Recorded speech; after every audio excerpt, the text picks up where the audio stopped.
आरएसवीआई info capsule पर ये है आरएसवीआई न्यूज अपडेट्स। आइए सुनते हैं देश विदेश की प्रमुख खबरें और सबसे पहले अंतर्राष्ट्रीय खबरें। कंबोडिया में धोखेबाज नियोक्ताओं से बचाए गए 60 भारतीय स्वदेश लौटे। भारतीय दूतावास ने कही दिल छू जाने वाली बात। कंबोडिया में भारतीय दूतावास द्वारा धोखेबाज नियोक्ताओं से बचाए गए 60 भारतीय नागरिकों का पहला जत्था लौट आया है। इन भारतीय नागरिकों को अधिकारियों ने 20 मई को जिनबेई 4 नामक स्थान से बचाया था। यह ऑपरेशन सहानो कबीले में स्थानीय अधिकारियों के समन्वय से चलाया गया था।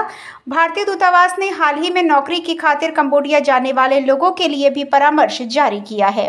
ताइवान के आसपास चीनी सेना का जोरदार सैन्य अभ्यास। ताइवान में इस सप्ताह नए राष्ट्रपति लाई चिंग-ते के पदभार संभालने के बाद से चीनी आक्रामकता बढ़ गई है।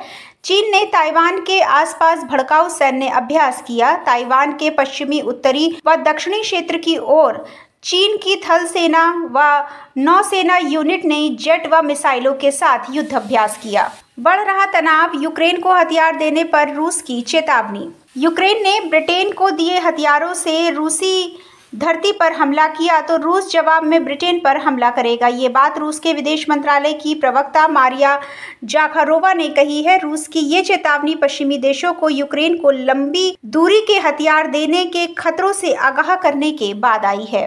दिवंगत राष्ट्रपति रईसी को देश के सबसे पवित्र स्थल शिया पर किया गया सुपुर्दे खाक। अंतिम यात्रा में शामिल हुए बड़ी संख्या में लोग। ईरान ने दिवंगत राष्ट्रपति इब्राहिम रईसी को देश के सबसे पवित्र शिया स्थल पर दफनाया।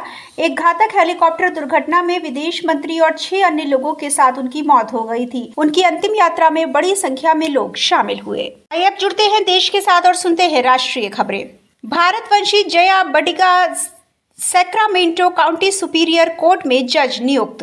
भारतीय अमेरिकी वकील जया बडिगा को अमेरिका के कैलिफोर्निया में सैक्रामेंटो काउंटी सुपीरियर कोर्ट में न्यायाधीश नियुक्त किया गया है। कैलिफोर्निया के गवर्नर गेविन न्यूसोम ने बडिगा की नियुक्ति की। आंध्र प्रदेश के विजयवाड़ा में पैदा हुई बडिगा को न्यायाधीश रॉबर्ट एस लाफाम की सेवानिवृत्ति के बाद खाली हुए पद पर नियुक्ति दी गई है। केरल की पेरियार नदी में हजारों मछलियां मरी, सरकार सतर्क। केरल की पेरियार नदी में हजारों मछलियों के मरने के बाद सरकार सतर्क हो गई है। सरकार ने बैठक कर पेरियार नदी में हजारों मछलियों की मौत की पुनरावृत्ति को रोकने के लिए दीर्घ व अल्पकालिक सुरक्षा उपायों पर चर्चा की। वरपूजा, कदम ककुड़ी और चेरनलूल के निकट मछली फार्मों में बड़ी संख्या में मछलियां मृत मिली थी। इसके विरोध में मछली पालकों, पर्यावरणविदों और राजनीतिक पार्टियों के कार्यकर्ताओं समेत स्थानीय लोगों ने प्रदर्शन किया।